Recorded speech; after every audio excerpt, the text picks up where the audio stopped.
Hello everybody and welcome to my channel.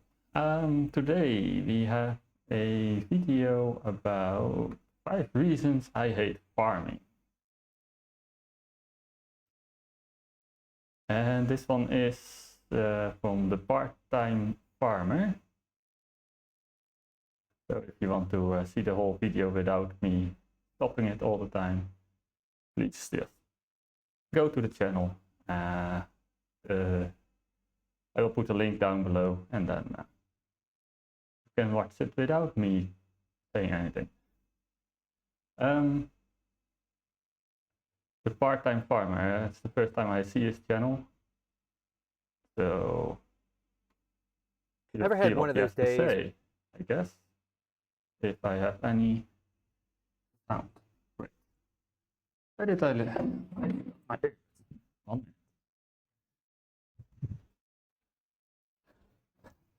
Sorry about that, but otherwise I don't really hear what he is saying. That's better. Alright. Let's give it a shot. When everything goes wrong. I can remember one of the worst days on the farm was it was 8. Do you guys hear anything? I don't hear anything. I am not hearing anything. Why not? So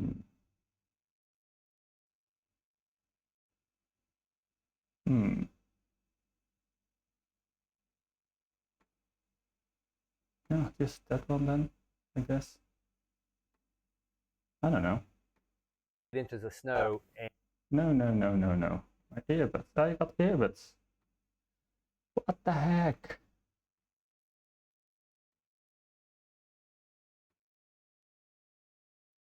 Why did it say it was problem?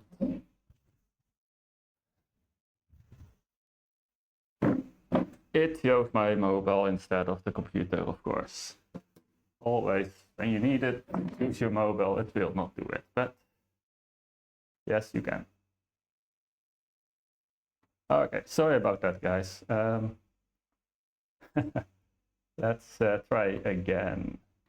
Never had one of those days when everything goes wrong. I can remember one of the worst days on the farm was it was 8 inches of snow and the cattle got out of the fence. A tree had come down in the snow. Cattle had got out, and cattle getting out is rough enough, especially when you've got other things to do during the day. But when there's 8 inches of snow and you're trekking around trying to herd them back into the fence, probably the worst day I've had on the farm.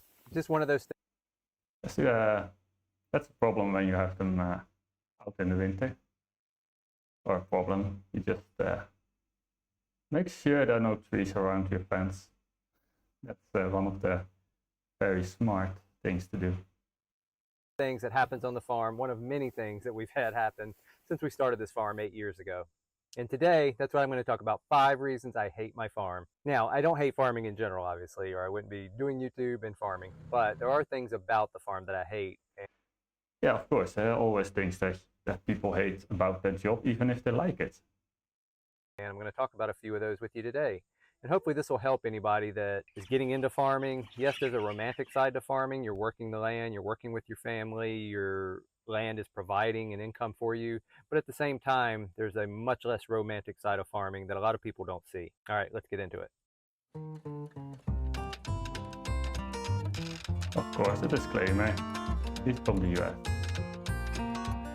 I want to get to one thing real quick. We have a newsletter. You can sign up in the link below. One email every 1 to 2 weeks. And my goal with it is to make, all right? So the first thing that I hate about farming is being a jack of all trades and the cost. Starting any business costs a lot of money, but I feel like farming especially because farmers tend to be a jack of all trades, meaning they work on their equipment, they work the fields, they market their product, they advertise their product, there's websites, there's so many different things. Yeah, if you sell it directly to the customer, yes.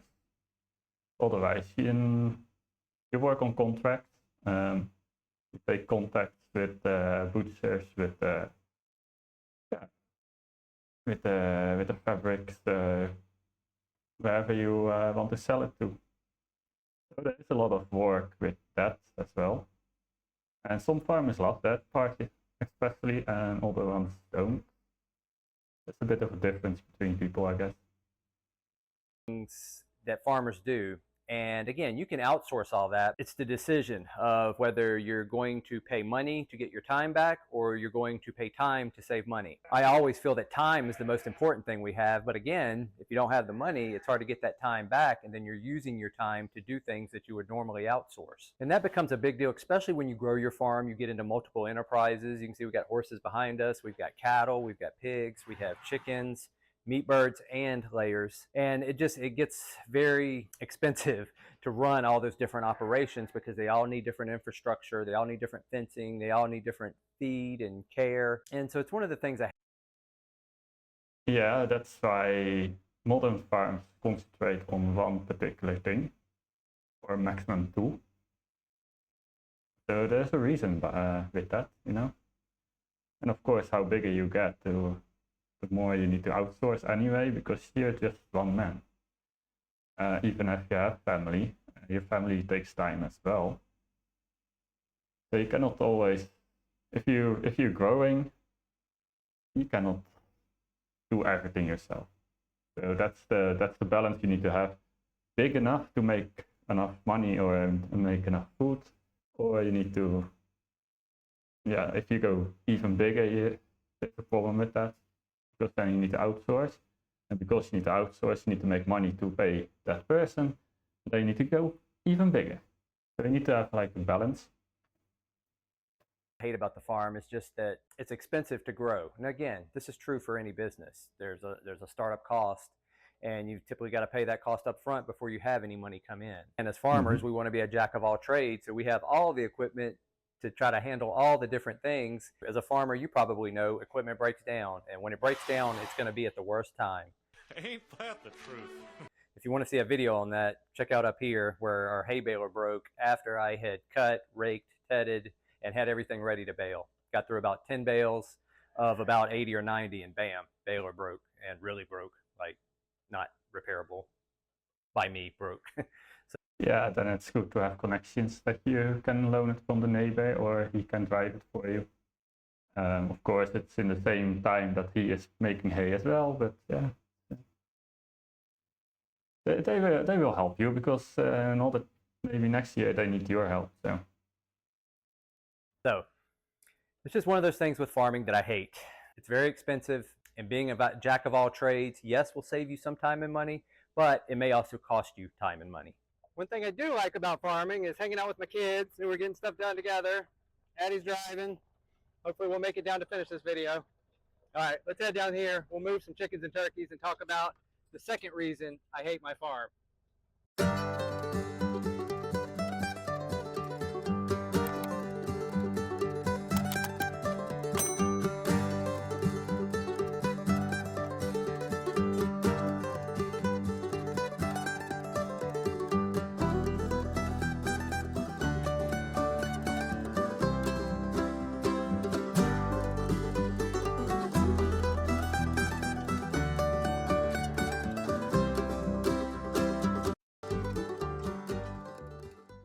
Quick update before we get into reason number 2.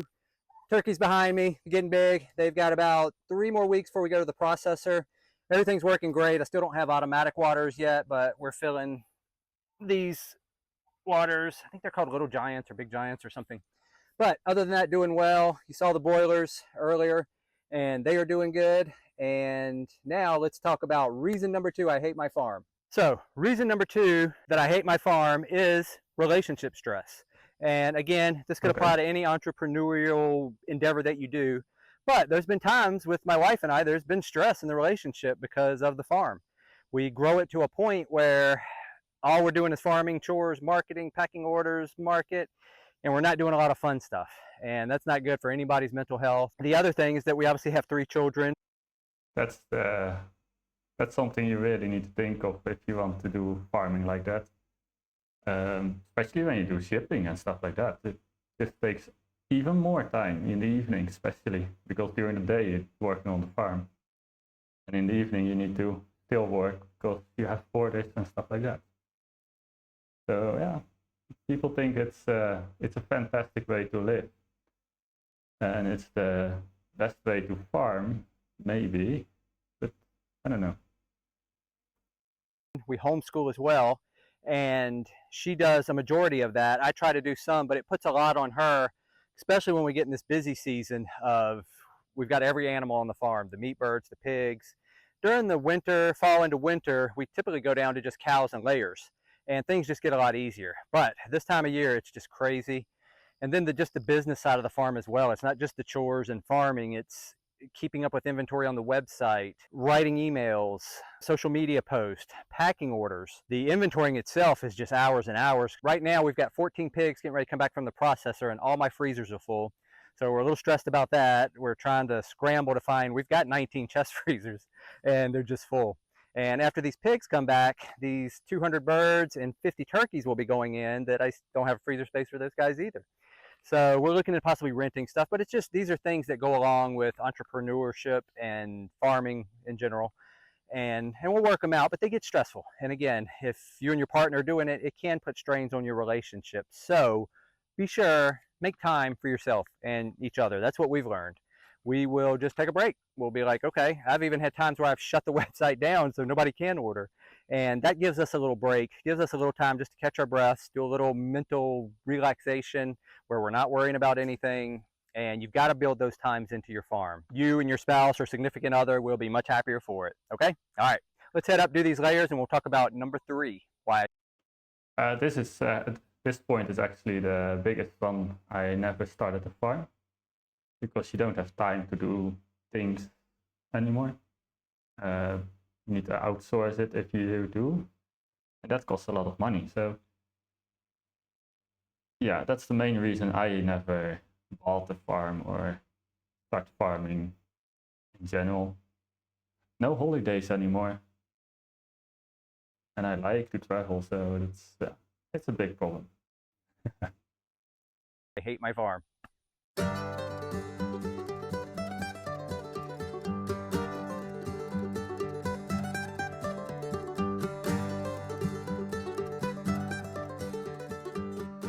But on the other hand, I would never make it this big and then sell directly to the customer. If I had any form of farm, I would just make food for myself. And if I have spare food, I would sell it. But yeah, that's just me. More like a smaller homestead, maybe. Because I don't want this stress of just trying to find people to buy your stuff, you know. Not for me. Anyways, birds are good. We got eggs. We're getting about, I don't know, 100 eggs a day now. It's really slowed down from where we were at. Let's talk about reason number 3. I hate my farm. An extra one being it's hot and messy right now, and blah. All right, I had to move away from the birds a little bit. It's getting a little loud. Hopefully they're not coming through on the microphone. But reason number 3 why I hate my farm is that the demands on your time. And again, this can apply to any entrepreneurial endeavor, whether you're opening a shop, starting a restaurant. But I think a lot of people get into farming thinking that they're going to be home and with their family the whole time. And unfortunately, it's just not the case. Yeah, you are home, but you are probably seeing your family less sometimes than if you had a 9 to 5. He's nailing it. There are days when you're cutting hay, when you're raking hay, baling hay. That's a couple-day process in itself. There are days when you're on the road. Our processors are about an hour and a half, 2 hours away, that you're back and forth. You know, it's the easy 3.5, 4 hour round trip, not counting unloading time, or you have to make that trip again for every trip that you take animals in so that you can pick up your meat. And then there's projects that you have on the farm. Having different enterprises means different projects, and that's fencing, that's building fencing, repairing fencing, structures like you see behind me. We've got a eggmobile and a water wagon.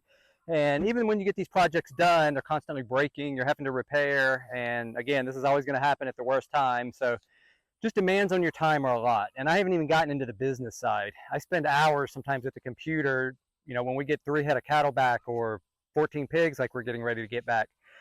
Our processors don't provide us with a cut sheet that actually gives us all the cuts. So I've got to go through every single cut. We bag it, separate it. It goes up into our barn and our freezers.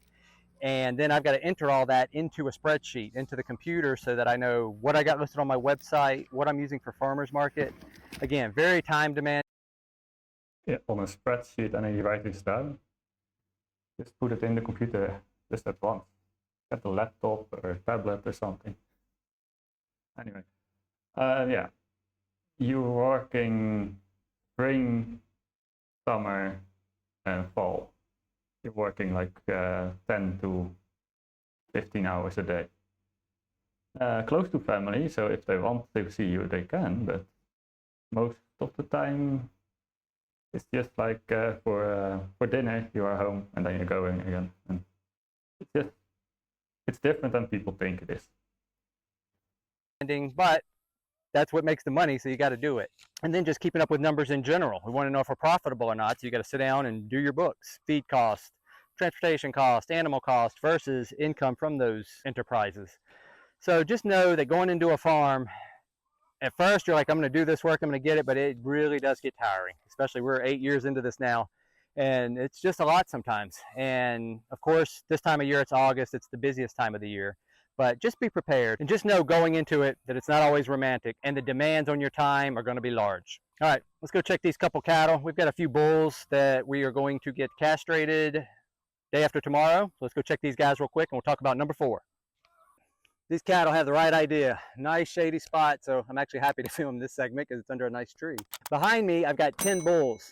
These are, we had a few on the farm that we just didn't castrate early on. We were going to try to let them grow out to 7-8 months, year or so, then get them castrated just to see if that helps put on more weight. But then we've also picked up a few bulls that need castrating as well. And so we've got them all together. We've got 10 of them behind me. And they are separated. The females are way back where we were doing the turkeys, and the broilers, they're down there in those pastures.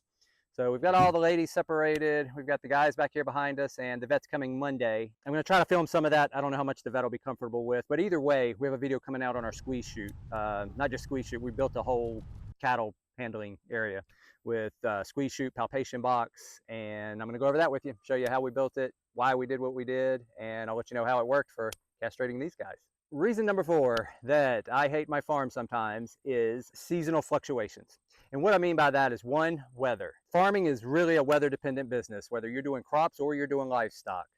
Weather in that droughts will prevent you from getting hay for a year, and that means you're going to have to come up with a whole lot of extra money to buy hay. Fluctuations such as cattle prices right now. These are the highest prices I've ever had to pay for cattle, and props to the guys producing calves and selling them out. They deserve what they're getting. At the same time, I'm a farm-to-table operation, meaning I buy those weaned calves, and man, they're expensive right now, and a lot of that's reflecting in our prices. Yeah, and if the price drops in cattle when he wants to sell them, then he has a loss. Again, talking about weather and drought, a tropical storm come through here. It was pretty tame as far as tropical storms go, but it was a ton of rain for a day and a half. And we also live on the river where we even have cattle and our chickens and our turkeys. So we haven't experienced it yet, but it could get bad enough where that could be a big issue. And we could be in an emergent situation where we're having to get all those guys off the river and up here. And it's like any business. There's just going to be fluctuations. Part of being an entrepreneur is your job is solving problems and dealing with problems. That is kind of your title. If you're going to be successful in any business, whether it's farming, anything, you've got to be a problem solver, because problems are going to pop up no matter what you do. You know, for farming, I've watched every video, read so many books, and there's just going to be things that don't apply to you. And really just endurance. There's going to be times where you're just taxed. You've done chores, you worked on a project all day, and then you're just dead tired. You've got to go to work early in the morning, and then a tree comes down on a fence where you have animals. And so even though you're tired, you got to get out there and deal with that, because otherwise your animals are going to be out. It helps if something like that happens, that you have friends, family, and there's other farmers nearby that help out to get the cattle back in. You know, it helps a lot. And there's fluctuations with farming that are going to affect you no matter how well you plan. It's going to happen, and you got to be prepared for it, not just physically, financially, but also mentally. It's one of the things that can really wear on you when you feel like you've done everything you're supposed to do and something like that happens. And sometimes you just got to shake your head and just get it done. So just fluctuations. Another reason I hate my farm sometimes. Let's go get these eggs back over to the barn, and we will talk about the final and I think most important reason that I sometimes hate my farm. What's going on, fellas? You guys hanging out in the shade here?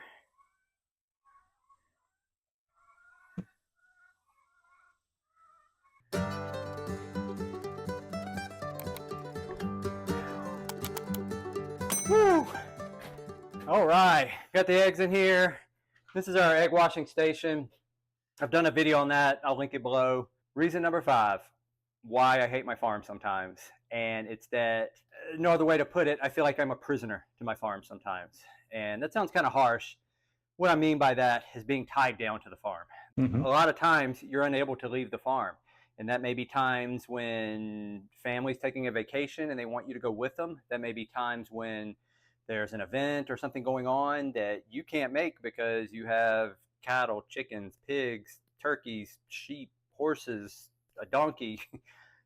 It'll tie you to the farm, and it makes it really hard sometimes to do the things that you want to do. We haven't had a real vacation in, about 3 years. Ouch. We're taking one this year. Yeah, that's a downside of farming, but that's downside of any business, basically. You need to have people that can take over if you still want to do that. And that means you lose a little bit of money. But I think it's a good thing to invest in people who can take over from time to time. That's what I mostly do at farms, just take over a little bit so that the farmer can have some family time and stuff like that. So, lucky for them, I don't want myself a farm because of all those reasons. I kind of agree with all of them, so. And that makes me available to help them out to take time off. Next month, we're going to the beach, and we've made it a plan that next year we're going to plan 2 vacations, and we're just going to plan stuff around it just because it's important for the kids.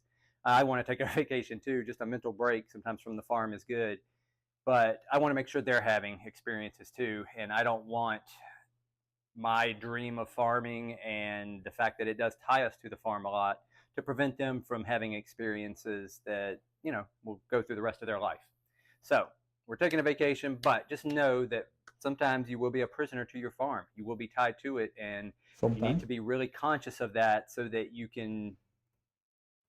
If you look at the farm I work for, he needs to be, even if I'm at the farm, he is still responsible for the farm. So if I don't get it fixed, whatever happens, if I cannot get it fixed, so I don't know how to, I need to call him. So he needs to be on the phone at all time. So 100% free time, you will never have 100% free time, basically. You will always be there nearby, or maybe even if it's very, very bad, you need to go back at once. And yeah, it's harsh. And I don't think a lot of people think about that before they start farming. Create ways that you don't fall into that trap. And that could be hiring someone. That could be, if like me and my spouse do it, designating tasks. Again, that doesn't really help for vacations and stuff, but if we're going to take kids to the pool or we're going to go, say, out to eat or something, then we'll tag team things and do things so that we can make that time to do that. And Lexi and I do great. It's one of those things that we've grown from the farm closer together because we've been through trials and tribulations and have sometimes feel like it's pushed us apart. And I think that makes us a great team. And that's really important if you're going to do a farm and not be a prisoner to your farm, is having a team or people that you can depend on to get things done and to be there mentally, physically. Even sometimes when you can get away, if you've got a lot going on, your mind is occupied. You may be on vacation and your mind's still back at the farm because you're worried about this, you're worried about that. So just try to keep that in your mind if you're starting a farm or you're doing a farm, that yes, sometimes the farm will make you a prisoner to your farm, but at the same time, you can get out of that by just looking for help, planning your animals at certain times, planning your processing dates, and just be sure to plan in some downtime, some vacations, some off farm, away from farm, not farming things. That's good for your mental health and will make you a better farmer and husband and father overall. All right, one more thing. All right, for this last part, we're doing this Dry Creek Wrangler style. Got my rocking chair, got my backdrop of our farm. For all the reasons I've just said, I hate my farm, I love farming. It's just in my blood. It's You know, it's all I think about even when I have downtime. I'm trying to think of new ways or better ways to do some of the enterprises we have. I'm reading magazines and publications to see how we can farm better. Just know that with everything you do, there's ups and there's downs. There's no perfect thing where I love every minute of what I'm doing. Even if you love what you're doing, there may be the business side to it that you hate. There may be managing the books. There's just going to be things that aren't fun in any job, and farming's no different than that. I do get to be here with my kids, which I love. Even when I have days where I'm out all day, I can take a break and come up here and have lunch. We can all have lunch together. We can all have dinner together. And I think those are just some of the important times. So even when you're a prisoner to your farm or you're being pulled in 8 million directions, you can just stop and make time for the family, which I think is the most important. And something to keep in mind that I said earlier, you've kind of got two ways of dealing with all of these problems, and it's time and money.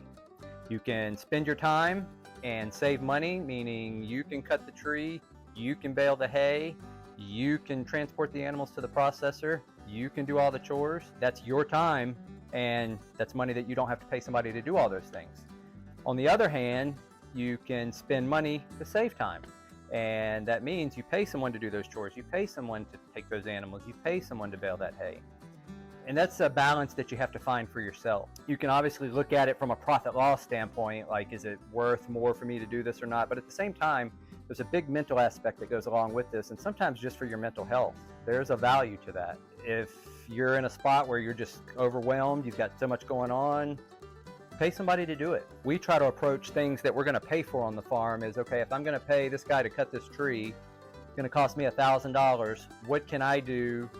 And I'll probably it would take me about a day and a half to do that. Well, let's say probably it always takes me twice as long to do it, I think. So it'll probably take me 3 days, where they can do it in half a day. And in that 3 days, what can I do to make $1,000? I could write an extra email. I could do some social media posts. I could make some phone calls to some ranchers or other farmers that I know to see, hey, you got any calls, or try to get some deals on some animals that will then in turn make me money down the road. And so that's how I approach it is, if you're gonna pay someone to do something, try to take that time and double your money. Meaning, okay, I'm paying this guy $1,000, I need to make $2,000 to cover that. And I've found that it's really helped our farm grow doing that, because it forces you to really get creative, to think, and to do some of the things you may have been putting off because you've been out here doing so many chores and farming. So I hope this helps you on your farm. If you want to see more of when things can go wrong, but ways that you can turn it around, watch this video over here. All right. I kind of agree with most of his points, actually. No, actually all of them. That are the main reasons why I never started a farm. So, yeah. He's spot on. And what he says, it's very important to just outsource things, because you cannot do everything yourself, especially when you are so widely spread in type of animals and a bigger farm. Like, no way you can do that by yourself. And even if you can, after a while it just drains you. You have no free time. You have nothing else to do. And if you have something else to do, the only thing you're talking about is the farm, most likely. So it's something to think about before you start a farm, definitely, or any other business, basically. But with animals, you're responsible. You cannot just stop with animals. They always need some care. So yeah. Anyway, thank you for watching so far, and please like and subscribe. Then I know I need to make some more of these kind of videos when I'm back home as well. I will be traveling let's see, in a few days. I think I have 3 more days here, or 4, I don't know. And then I will try to do some on the road. I got an app, and then I have a better background than this boring wall, basically. But anyway, thank you for watching, and I see you next time. Bye now.